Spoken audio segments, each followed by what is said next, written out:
Nhau yekubiwa kwakaita 4 billion US dollars yakaitwa kuEcobank munyika yeZimbabwe kubulawayo yachidzoka zvekare. Patiri kuona kuti aiwa vanhu vachizozwa chokwadi kuti vanhu vakauya vakaita that heist, vanhu vakauya vakatora mari iyi ndivanani. Sanambira mashoko atinoona kuti aiwa people they are really concerned and people vakunyatsoziva kuti aiwa nyika yeZimbabwe we are being scammed and takunyatsokuona kuti vanhu vari kunyatsokuroba macitizens ndivanani. Ndobva subscribe like turn on the bell icon. Tinoda paende kukozwa vanoposta these pictures amuri kuona pairi about the bank of Daniel Achiti. So 4 million US dollars zvakatovarana zvakaoma hazvo. #ecobank robbery.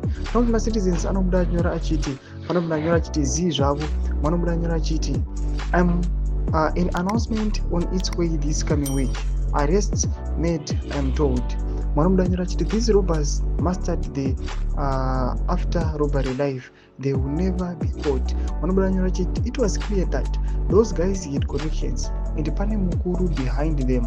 That was the easiest heist ever. Tomashoko atinoona kuti aiwa people vanonyatsoka vachiidentify vachiti aiwa that heist aiwa rakanga rakatoprogramiwa, rakatoplaniwa, rakatoexecutiwa kudhara. Zvinoka kuti aiwa pane vamwe vakuru vanotozikanwa kuti aiwa vanga varitori munoda kuti rangu richitongorova aiwa richitongoitika rakambozama kuita ruzha but rakabva rangoti zii. Vanhu vese zvari vachiti aiwa hanya ita kutongoziva kuti pane vakuru variko ikokoko mungava mugovernment kana kubhengi reEcobank vakanga vari involved. Titudze mafungiro enyu moti kudii pamusoro pethese 4 million heist. Inyatsokuonekwa kuti aiwa imari yakawandisa zvekare.